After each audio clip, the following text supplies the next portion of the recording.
Good morning students. तो पिछले lecture में हमने स्टडी किया था कि वेपर प्रेशर क्या होता है, राइट। और वेपर प्रेशर कौन कौन सा फैक्टर है जो वेपर प्रेशर को इफेक्ट करता है, राइट। उसके बाद हमने वेपर प्रेशर के ऊपर एक लॉ स्टडी किया हमने, which was known as Raoult's law of vapour pressure, right.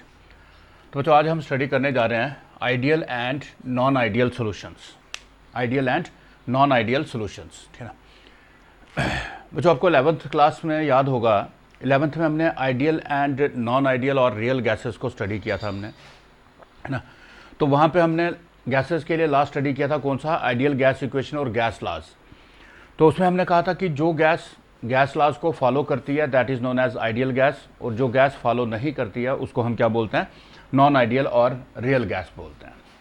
वैसे ही बच्चों, ठीक ना, अब यहाँ पे हमारे पास आइडियल और नॉन आइडियल सोल्यूशन, तो आइडियल सोल्यूशन कौन सा होगा, ठीक है ना, जो रॉल्ट लॉ को फॉलो करेगा, राइट। कोई भी ऐसा सोल्यूशन जो रॉल्ट लॉ को फॉलो करेगा उसको हम क्या बोलेंगे, आइडियल सोल्यूशन बोलेंगे। और जो रॉल्ट लॉ को फॉलो नहीं करेगा उसको हम क्या बोलेंगे, नॉन आइडियल सोल्यूशन, उसको हम क्या बोलेंगे, नॉन आइडियल सोल्यूशन बोलेंगे, राइट। तो बच्चों इसको हमने अंडरस्टैंड करने के लिए what is a ideal solution और what is a non ideal solution, ठीक ना, आपने पहले 3 चीज़ें याद रखनी है। हम एक टॉपिक स्टडी करेंगे, ठीक ना, which is known as solvation, जिसको हम क्या बोलते हैं, सॉल्वेशन, और इसको हम बोलते हैं डिसोल्यूशन, और क्या बोलते हैं, डिसोल्यूशन और सॉल्वेशन। बच्चों ये सॉल्वेशन क्या होती है, आपने मॉलिक्यूलर इंटरेक्शन स्टडी किए 11th में। हर जो मैटर जो है ना, चाहे वो गैस है, लिक्विड है या सॉलिड है, उसके जो कॉन्स्टिट्यूएंट पार्टिकल्स होते हैं with they may be atoms, molecules और आइंस, वो आपस में एक दूसरे के साथ अटैच होते हैं बाय सम फोर्स, राइट। तो वैसे ही जब हम एक सोल्यूशन बना रहे हैं तो सोल्यूशन के अंदर हमारे जो कंपोनेंट्स हैं, सोल्यूट और सॉल्वेंट, इनके भी जो मॉलिक्यूल्स होंगे उनके बीच में कुछ इंट्रैक्शन फोर्सेज होंगे, उनके बीच में कुछ फोर्सेज होंगे, फोर्स ऑफ अट्रैक्शंस, राइट। तो यहाँ पर हमारे पास जो सॉल्वेंट के बीच में जो इंटरेक्शंस हैं इनको हम बोलेंगे सॉल्वेंट सॉल्वेंट इंटरेक्शन। जो सॉल्वेंट के मॉलिक्यूल्स सॉल्वेंट के मॉलिक्यूल्स को एक दूसरे के साथ अटैच करते हैं। सोल्यूट के अंदर सोल्यूट सोल्यूट इंटरेक्शन, जो सोल्यूट और सॉल्वेंट के मॉलिक्यूल्स को अटैच करते हैं, राइट। और जब हम सोल्यूशन बनाएंगे, सोल्यूशन के अंदर सोल्यूट और सॉल्वेंट के बीच में जो फोर्सेज होंगे they are called solute solvent interactions, right. अब बच्चों जब सोल्यूशन हम बनाते हैं या सॉल्वेशन प्रोसेस या डिसोल्यूशन प्रोसेस जो हो रहा है, उस प्रोसेस में क्या होगा, ये जो दोनों इंटरेक्शंस हैं, कौन कौन से, सॉल्वेंट और सॉल्वेंट का इंटरेक्शन और सोल्यूट का इंटरेक्शन, ये दोनों इंटरेक्शंस ब्रेक हो जाएंगे। ये हमारे पास सॉल्वेंट के 2 मॉलिक्यूल्स हैं, ये सेपरेट होकर क्या बनाएंगे, ठीक ना, 2 सॉल्वेंट के सेपरेट, एक दूसरे से सेपरेट हो जाएंगे, राइट। वैसे ही सोल्यूट और सोल्यूट के बीच में जो फोर्स है ये भी ब्रेक होकर क्या बनाएगा, 2 सोल्यूट के पार्टिकल्स बनाएगा, राइट। फिर जब मिक्सिंग होगी इनकी, मिक्सिंग में क्या होगा, ये सोल्यूट का पार्टिकल जो है, ठीक ना, ये सोल्यूट के पार्टिकल्स 2 किसके साथ, सॉल्वेंट के पार्टिकल्स के साथ कंबाइन होंगे और ये क्या बनाएंगे, ए बी इंटरेक्शन, ठीक ना। तो ये 2 इंटरेक्शन ब्रेक हुए, राइट, और 2 इंटरेक्शन क्या हो गए, फॉर्म हो गए। 2 ही इंटरेक्शन ब्रेक हुए, 2 इंटरेक्शन क्या हो गए, फॉर्म हो गए। अब बच्चों आपने स्टडी किया, जब भी हम किसी इंटरेक्शन को या बॉन्ड को ब्रेक करते हैं उसके लिए एनर्जी क्या होती है, यूज़ होती है। और जब कोई इंटरेक्शन फॉर्म होता है वहाँ पे एनर्जी क्या होगी, रिलीज़ होगी, वहाँ पे एनर्जी क्या होगी, रिलीज़ होगी। तो इन दोनों के अंदर क्या होगा, एनर्जी क्या होगी, यूज़ होगी, और यहाँ पे एनर्जी क्या होगी, रिलीज़ होगी, यहाँ पे एनर्जी क्या होगी, रिलीज़ होगी, राइट। अब सोल्यूशन के अंदर solute solvent, solute solute, solvent solvent और सोल्यूट सॉल्वेंट इंटरेक्शंस जो हैं, अब ये डिसाइड करेंगे कि हमारा सोल्यूशन जो है whether it will be a ideal solution और non ideal solution, whether it will be a ideal solution और नॉन आइडियल सोल्यूशन। तो अब इसको अंडरस्टैंड करने के लिए, अब देखो बच्चों, हम पहले आइडियल सोल्यूशन हमने कहा कि कौन सा सोल्यूशन होता है, ठीक है ना, जो सोल्यूशन जिसकी जो रॉल्स लॉ को फॉलो करता है दैट इज आइडियल सोल्यूशन, है ना। अब यहाँ पे इससे पहले हम ये स्टडी करेंगे कि डेल्टा वी और डेल्टा एच क्या है ना। डेल्टा वी क्या होता है, that is delta means change, this is change in volume. इसको हम कैसे कैलकुलेट करते हैं, volume of solution minus volume of solute plus solvent, minus volume of solute plus solvent, right. तो जैसे हमने देखो 10 ml हमने सोल्यूट को 20 ml सॉल्वेंट के अंदर मिक्स किया तो सोल्यूशन का वॉल्यूम कितना होना चाहिए? 30 ml होना चाहिए, 30 ml होना चाहिए, राइट। ये सोल्यूशन का वॉल्यूम हमारे पास कितना आ गया? 30 ml आ गया, यही होना चाहिए बच्चों, है ना। लेकिन ये हमेशा बराबर नहीं होता है, ठीक है ना। जो इसका और इसका जो वॉल्यूम है, it is not always equal to volume of solution. तो जिन सॉल्यूशंस के अंदर ये वॉल्यूम, जो सॉल्यूशन का वॉल्यूम जो है वो किसके बराबर होगा? सोल्यूट और सॉल्वेंट के बराबर होगा, सोल्यूट और सॉल्वेंट के बराबर होगा, उसमें हमारी चेंज इन वॉल्यूम क्या आएगी? That will be equal to 0, right. क्योंकि 30 - 20 + 30 कितना हो गया? 30 - 30, दैट इज इक्वल टू 0। लेकिन हमेशा ऐसे ऑकर नहीं होता है, हमेशा ये नहीं होता है, ठीक है ना। अब यहाँ पर जैसे आप देख रहे हो, अगर हम 10 ml को 20 ml में मिक्स कर रहे हैं, कितना बनना चाहिए? 30 ml बनना चाहिए, बट हमेशा 30 ml नहीं बनेगा। मैंने आपको पहले भी बताया, यहाँ पे 30 ml बन रहा है, but it is not equal to 30 ml। ये 30 ml से ज़्यादा भी बन सकता है, 30 ml से कम भी बन सकता है, राइट। ये क्यों हैपन होगा ऐसे, ठीक है ना। अब सबसे पहले ये सब किसके ऊपर बेस्ड है? इन इंट्रैक्शंस के ऊपर। किसके ऊपर? इन इंट्रैक्शंस के ऊपर बेस्ड है, ये जो 3 इंट्रैक्शंस हैं, राइट। तो क्लियर हो गया आपको डेल्टा वी क्या होता है। उसके बाद आ गया हमारा डेल्टा एच। मैंने आपको बताया कि ड्यूरिंग सॉल्वेशन क्या होगा? Solvent solvent interactions, solute solute interactions break होंगी, इसमें एनर्जी क्या होगी? यूज होगी, राइट। और ड्यूरिंग डिसोल्यूशन में जब सोल्यूट और सॉल्वेंट आपस में मिक्स होंगे तो न्यू इंटरेक्शंस की फॉर्मेशन होगी सोल्यूट और सॉल्वेंट के बीच में।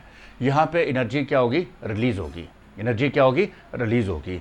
तो ये जो यूज किया हमने एनर्जी इन बॉन्ड्स को ब्रेक करने के लिए, सोल्यूट सोल्यूट और सॉल्वेंट सॉल्वेंट, माइनस जो एनर्जी रिलीज हुई है in the formation of solute and solvent interaction, right. This is known as delta H, this is known as delta H, right. अब बच्चों ये कब इक्वल होगी, ठीक है ना। ये एनर्जी जो है ये किस पे डिपेंड करेगी? कितनी यूज हुई है एनर्जी और कितनी फॉर्म रिलीज हुई है, ये डिपेंड करती है इन इंटरेक्शंस की स्ट्रेंथ के ऊपर, राइट। अब जैसा कि हमारे पास अगर ये सोल्यूट सोल्यूट और सॉल्वेंट सॉल्वेंट इंटरेक्शन जो है, सोल्यूट सोल्यूट और सॉल्वेंट सॉल्वेंट इंटरेक्शन अगर ये सेम है, सोल्यूट सोल्यूट सॉल्वेंट सॉल्वेंट और सोल्यूट सॉल्वेंट, अगर ये तीनों इंटरेक्शन सेम है, तीनों इंटरेक्शन क्या है? सेम है। अगर तीनों इंटरेक्शन सेम होंगे तो इनको ब्रेक करने के लिए जितनी एनर्जी यूज होगी उतनी ही एनर्जी रिलीज हो जाएगी इनकी फॉर्मेशन में, है ना, जितनी, है ना। क्योंकि जो इंटरेक्शन जब हम ब्रेक करते हैं, अगर स्ट्रॉन्गर इंटरेक्शन होगा, राइट, उसमें ज़्यादा एनर्जी रिलीज होगी, अगर वीक होगा कम एनर्जी रिलीज होगी या कम यूज होगी, है ना। सेम इंटरेक्शन को या सेम मैग्नीट्यूड के इंटरेक्शन को जब हम ब्रेक करते हैं या उसकी फॉर्मेशन होती है तो जितनी एनर्जी इसको ब्रेक करने के लिए यूज होगी, सेम अमाउंट ऑफ एनर्जी उसकी फॉर्मेशन में रिलीज होगी, राइट। नाउ अगर ये तीनों इंटरेक्शन सेम है, तीनों इंटरेक्शन क्या है? सेम है, तो इन दोनों को ब्रेक करने के लिए देखो, ये एक इंटरेक्शन ब्रेक हो रहा है, ये एक इंटरेक्शन ब्रेक हो रहा है, और दो इंटरेक्शन ब्रेक हो गए, राइट, और दो न्यू इंटरेक्शन बन रहा है। जो इंटरेक्शन ब्रेक हो रहा है और जो इंटरेक्शन फॉर्म हो रहा है, राइट, उनका नंबर और उनका जो एनर्जी जो है वो सेम है। तो जितनी एनर्जी, उनकी स्ट्रेंथ सेम है, जितनी एनर्जी इन दो को ब्रेक करने के लिए यूज होगी उतनी ही एनर्जी इन दोनों के रिलीज में क्या होगा, इन दोनों की फॉर्मेशन में क्या होगा? रिलीज हो जाएगी। तो नेट एनर्जी चेंज क्या आ जाएगा हमारे पास? डेल्टा एच, हीट यूज्ड जो है that will become equal to the heat released. तो net energy change delta H is equal to क्या आएगा? 0 आ जाएगा। Delta H is equal to क्या आएगा? 0 आएगा। अगर ये दोनों इंटरेक्शन जिनको हमने ब्रेक करना है ये स्ट्रांग है और जो फॉर्म हो रहा है ये क्या होगा? वीक हो गया। ये क्या हो गया? वीक हो गया। उस केस में क्या होगा? जो हीट एनर्जी हम यूज कर रहे हैं टू ब्रेक द बॉन्ड्स और जो एनर्जी रिलीज हो रही है ये दोनों सेम नहीं होगी। यहाँ पे एनर्जी यूज ज़्यादा होगी क्योंकि ये इंटरेक्शन स्ट्रॉन्गर हैं, और जो एनर्जी रिलीज होगी वो कम होगी क्योंकि इंटरेक्शंस वीक हैं। इस केस में हमारे पास डेल्टा एच जो है उसकी वैल्यू क्या आ जाएगी? पॉजिटिव। क्या आ जाएगी? पॉजिटिव आ जाएगी। और अगर ये वाले इंटरेक्शन वीक हैं, जिन इंटरेक्शंस को हमने ब्रेक करना है, ये इंटरेक्शंस अगर वीक हैं और जो इंटरेक्शंस फॉर्म हो रहे हैं अगर ये स्ट्रॉन्ग हैं, राइट, तो इस केस में क्या होगा? एनर्जी यूज कम होगी और रिलीज ज़्यादा होगी।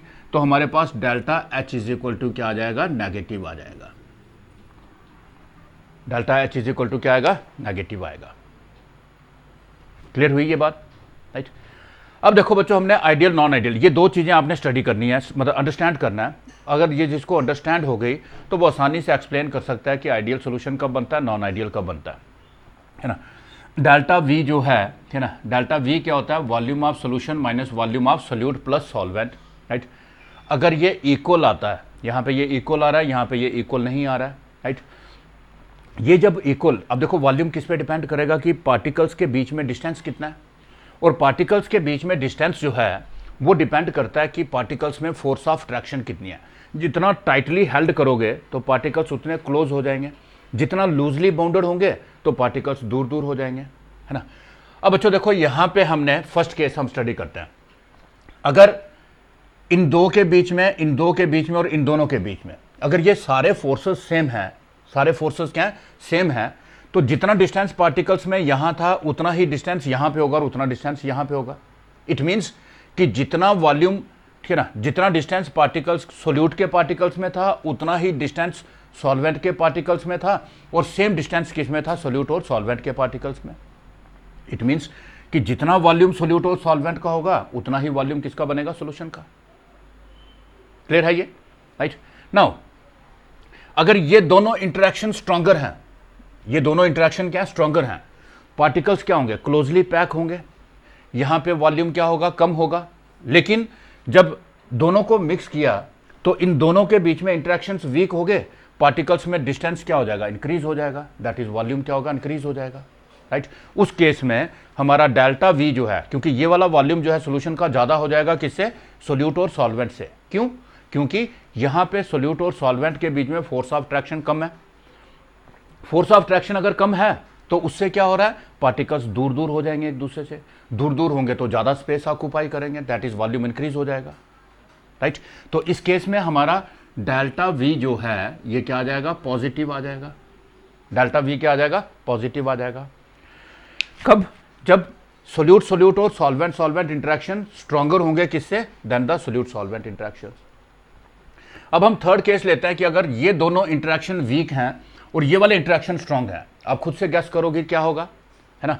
यहां पे इंटरेक्शन वीक है तो पार्टिकल्स यहां पे भी वीक हैं, यहां पे भी वीक हैं, पार्टिकल्स दूर दूर होंगे, वॉल्यूम क्या होगा, ज्यादा होगा।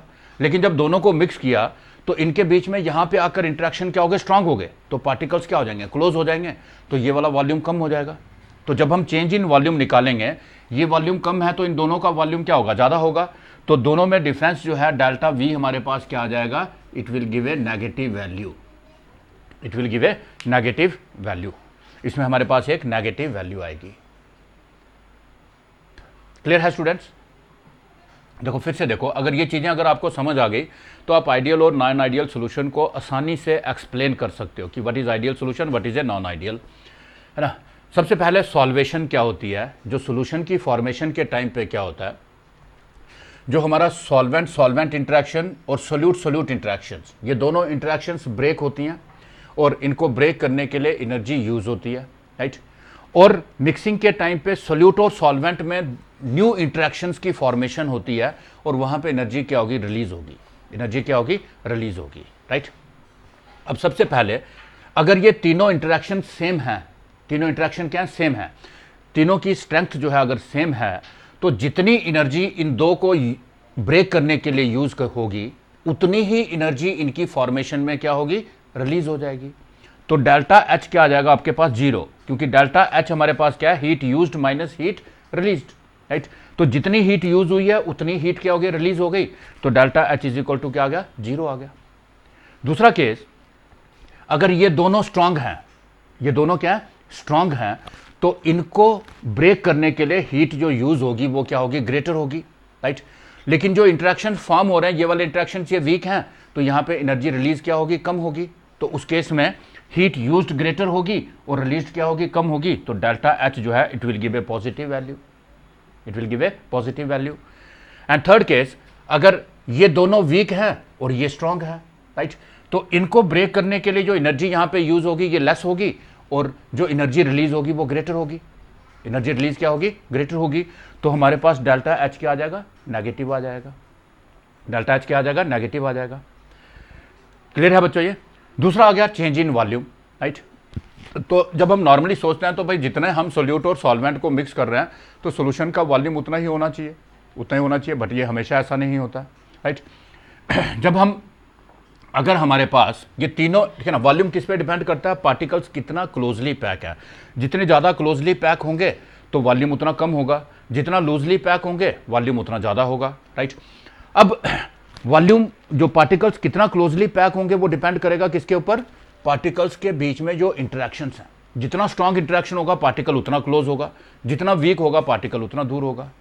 अब बच्चों अगर ये तीनों इंटरेक्शन सेम हैं, तीनों इंटरेक्शन क्या है, सेम है, तो जितना डिस्टेंस ए और ए के बीच में है उतना ही डिस्टेंस बी और बी में होगा।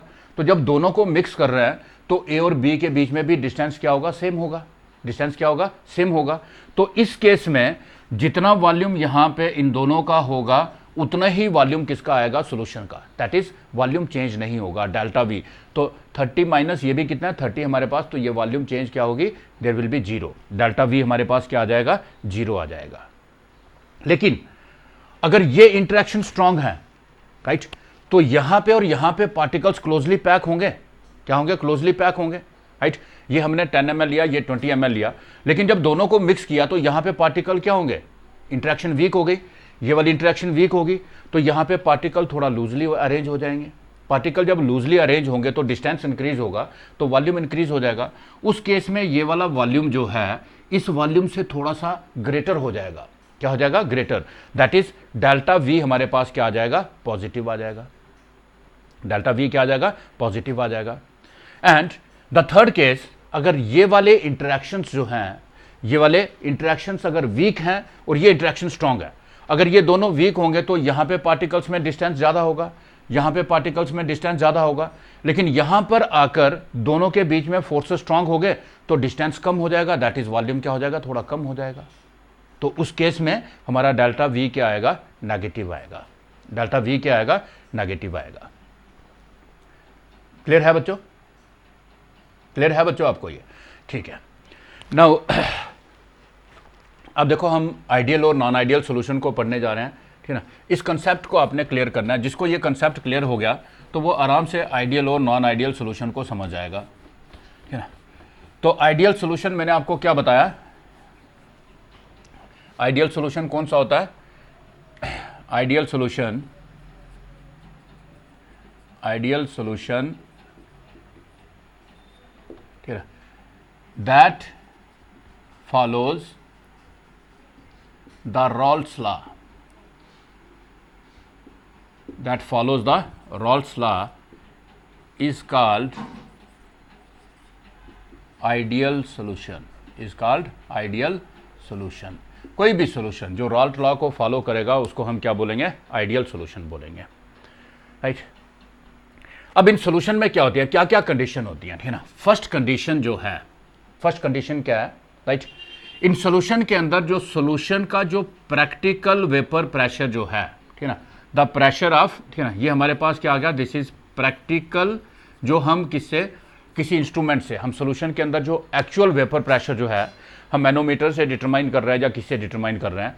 This vapour pressure is equal to Raoult's law vapour pressure, P not A into chi A plus P not B into chi B. ये हमारा कौन सा आ गया, थ्योरेटिकल। ये कौन सा आ गया, थ्योरेटिकल। जो रॉल्ट लॉ से हमें फार्मूला मिला है, ठीक है ना, कि हम एक सॉल्यूशन का वेपर प्रेशर कैसे डिटरमाइन करेंगे, तो that is equal to P not A into chi A plus P not B into chi B. तो हम क्या करते हैं कि हम ये फार्मूला लगा के जो डिटरमाइन कर रहे हैं हम वेपर प्रेशर, और हम प्रैक्टिकली हम मैनोमीटर या बैरोमीटर, मैनोमीटर को यूज करके हम एक वेपर प्रेशर डिटरमाइन कर रहे हैं। अगर वो दोनों सेम आएंगे, दोनों क्या आएंगे, सेम आएंगे, दैट इज प्रैक्टिकल और थ्योरेटिकल, तब सॉल्यूशन को क्या बोलेंगे, आइडियल सॉल्यूशन।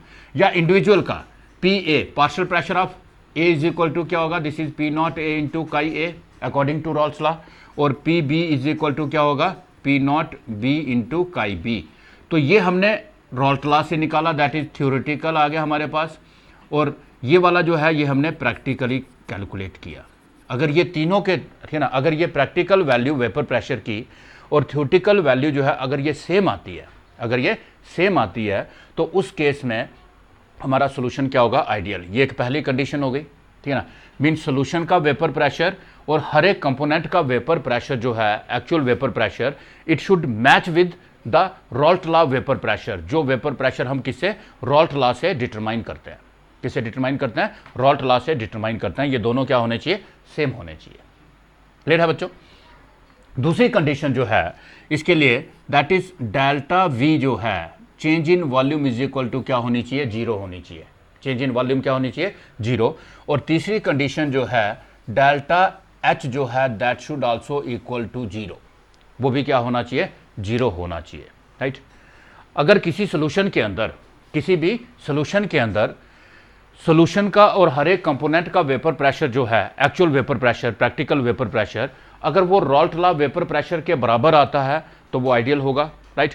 ऐसे सॉल्यूशंस के अंदर आपको there is no change in volume, volume में कोई चेंज नहीं मिलेगी, डेल्टा वी जीरो आएगा, and there will be no change in the heat of the solution, और डेल्टा एच भी क्या आएगा? जीरो आएगा। डेल्टा एच भी क्या आएगा? जीरो आएगा। अब बच्चों आपने एक्सप्लेन करना है कि ऐसा क्यों होगा, ठीक है ना। अगर इन सॉल्यूशंस के अंदर, ठीक है ना, solvent solvent, solute solute, I hope कि जिन लोगों को ये चीज़ समझ आ गई है, पिछला वाला कंसेप्ट, वो बता देंगे, ठीक है ना, ऐसा क्यों होगा। इन सॉल्यूशंस के अंदर ये तीनों इंटरेक्शंस क्या होंगे? सेम। तीनों इंटरेक्शंस क्या होंगे? सेम। राइट? तीनों इंटरेक्शंस क्या होंगे? सेम होंगे। अब बच्चों मैंने आपको पहले वेपर प्रेशर की बात करते हैं कि सेम वेपर प्रेशर क्यों रहा। राइट? वेपर प्रेशर डिपेंड करता है इंटरमॉलिक्यूलर फोर्सेस पे। अगर इंटरमॉलिक्यूलर फोर्सेस वीक होंगे, वेपर प्रेशर ज़्यादा होगा, अगर स्ट्रांग होंगे तो वीक होगा, कम होगा। राइट? अब यहाँ पे तीनों इंटरेक्शन सेम है। राइट? जितने वेपर्स यहाँ पे बन रहे थे, जितने वेपर्स यहाँ पे इन दोनों में बन रहे थे, राइट, उतने ही वेपर्स यहाँ पे बनेंगे। क्यों? क्योंकि जितना फोर्स ऑफ ट्रैक्शन इनमें था, उतना ही फोर्स ऑफ ट्रैक्शन सोल्यूशन में है। तो इसलिए वेपर्स जो है इक्वल अमाउंट्स में बनेंगे, तो वेपर प्रेशर क्या रहेगा? सेम रहेगा।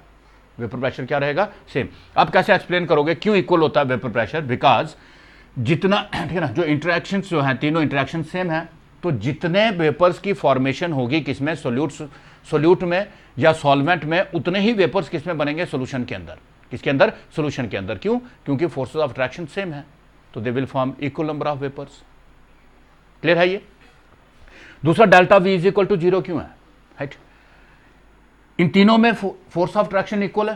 राइट? तो जितना डिस्टेंस पार्टिकल्स में यहां पे होगा, उतना ही यहां पे होगा, और सेम डिस्टेंस कहां पे होगा? यहां पे होगा। तो पार्टिकल्स के बीच में जब डिस्टेंस चेंज नहीं हो रहा है, नंबर ऑफ पार्टिकल चेंज नहीं हो रहे हैं, तो वॉल्यूम क्या होगा? चेंज नहीं होगा। तो जितना वॉल्यूम सोल्यूशन का होगा, that will be equal to the volume of solute plus solvent. Solute plus solvent, क्योंकि तीनों इंटरेक्शंस क्या है? सेम है, तो पार्टिकल्स के बीच में डिस्टेंस भी सेम रहेगा। There will be no change in the volume. There will be no change in the volume. And third, delta H is equal to zero क्यों आ रहा है? अगेन, जबकि तीनों इंटरेक्शन जब सेम है, तो जितना इन दोनों को ब्रेक करने के लिए हम एनर्जी यूज करेंगे, same amount of energy release हो जाएगी इनकी न्यू इंटरेक्शन की फॉर्मेशन में। दैट इज एनर्जी यूज्ड जो है, that will become equal to the energy released. that will become equal to the energy released. Therefore there will be no change in the heat content of the solution. Heat of the solution जो है, it will remain zero. It will remain zero. Zero रहेगी। Clear है बच्चों? Clear है students ये आपको? ठीक है ना। ये हमने सिर्फ किसको स्टडी किया? आइडियल सोल्यूशन को। राइट? आइडियल सोल्यूशंस वो सोल्यूशंस होते हैं जो रॉल्स लॉ को फॉलो करते हैं। Right? They are known as ideal solutions. Right? इन सोल्यूशंस के अंदर ये तीन कंडीशन याद रखनी है आपने। इन सॉल्यूशंस के अंदर क्या होता है? जो सॉल्यूशन का वेपर प्रेशर और हर कंपोनेंट का जो प्रैक्टिकली वेपर प्रेशर, जो एक्चुअल वेपर प्रेशर जो है, वो उस वेपर प्रेशर के बराबर होता है जो हम रॉल्ट लॉ से कैलकुलेट करते हैं, जो रॉल्ट लॉ के फॉर्मूले से कैलकुलेट करते हैं। ये दोनों क्या आते हैं? सेम आते हैं। ठीक है। दूसरी चीज, delta V is equal to zero होता है। तीसरी क्या होता है? Delta H is equal to क्या होता है? जीरो होता है। राइट? क्यों होता है ऐसा? पहले इसके लिए पॉइंट के लिए हम रीजन क्या देंगे? तीनों इंटरेक्शन सेम है। राइट? तो जितने वेपर सोल्यूट और सॉल्वेंट प्योर स्टेट में बना रहे हैं, कंबाइंड स्टेट में वो उतने ही वेपर्स बनाएंगे। क्यों बनाएंगे उतने ही? क्योंकि फोर्स ऑफ ट्रैक्शन सेम है। फोर्स ऑफ ट्रैक्शन सेम होगी तो नंबर ऑफ वेपर्स भी सेम होंगे। नंबर ऑफ वेपर सेम होंगे तो वेपर प्रेशर क्या रहेगा? सेम रहेंगे दोनों वेपर प्रेशर। क्लियर है? दूसरा, delta V is equal to zero क्यों है? अगेन, तीनों इंटरेक्शन सेम है। जितना डिस्टेंस सोल्यूट पार्टिकल्स में होगा, उतना ही डिस्टेंस सॉल्वेंट पार्टिकल्स में होगा, और सेम डिस्टेंस कहां पे होगा? सोल्यूट और सॉल्वेंट के पार्टिकल्स के बीच में। राइट? इट मींस कि जब डिस्टेंस अगर चेंज नहीं हो रहा है तो वॉल्यूम भी चेंज नहीं होगा, तो delta V is equal to क्या आ जाएगा? जीरो आ जाएगा। Third, delta H is equal to zero क्यों है? राइट? बिकॉज तीनों इंटरेक्शन सेम है, तो जितनी एनर्जी इन दोनों को ब्रेक करने के लिए यूज होगी, उतनी ही एनर्जी न्यू इंटरेक्शन की फॉर्मेशन में हो जाएगी। तो एनर्जी यूज्ड जो है it will become equal to the energy release, so delta H will be equal to zero, delta H will be equal to zero. Clear है बच्चों? आई होप कि आप समझ गए होंगे, आई होप कि आप समझ गए होंगे, राइट। अब बच्चों आपने नॉन आइडियल सोल्यूशन के लिए आपने खुद से एक बार ट्राई करनी है, सोचो कि कौन से होंगे, राइट। मींस उसमें डेल्टा वी जो है वो जीरो नहीं होगा, या तो पॉजिटिव होगा या नेगेटिव होगा, और डेल्टा एच जो है वो भी जीरो नहीं होगा, दैट इज या तो पॉजिटिव होगा या तो नेगेटिव होगा। और वेपर प्रेशर जो है हर कंपोनेंट और सॉल्यूशन का वेपर प्रेशर जो है वो रॉल्ट लॉ वेपर प्रेशर के बराबर नहीं होगा, उससे या तो ज्यादा होगा या फिर कम होगा। तो बच्चों इन्हीं इंटरेक्शन के बेसिस पे आप खुद से ट्राई करो फाइंड आउट करने की कि कब हमारे पास डेल्टा वी पॉजिटिव आएगा, कब नेगेटिव आएगा, कब डेल्टा एच पॉजिटिव आएगा, कब नेगेटिव आएगा, और कब vapour pressure actual vapour pressure Raoult law vapour pressure से ज़्यादा होगा और कब ये कम होगा। उसके लिए इन इंट्रैक्शंस में क्या चेंजेस आएंगी, क्या कंडीशंस होंगी, मैंने आपको पहले अभी बताया भी है, लेकिन खुद से एक बार ट्राई करो इसको आप। ठीक है बच्चों? ठीक है, तो इस लेक्चर में हम इतना ही रखते हैं आइडियल सोल्यूशन। तो नेक्स्ट लेक्चर में हम स्टडी करेंगे what are the non ideal solutions और उनकी दोनों टाइप्स को स्टडी करेंगे।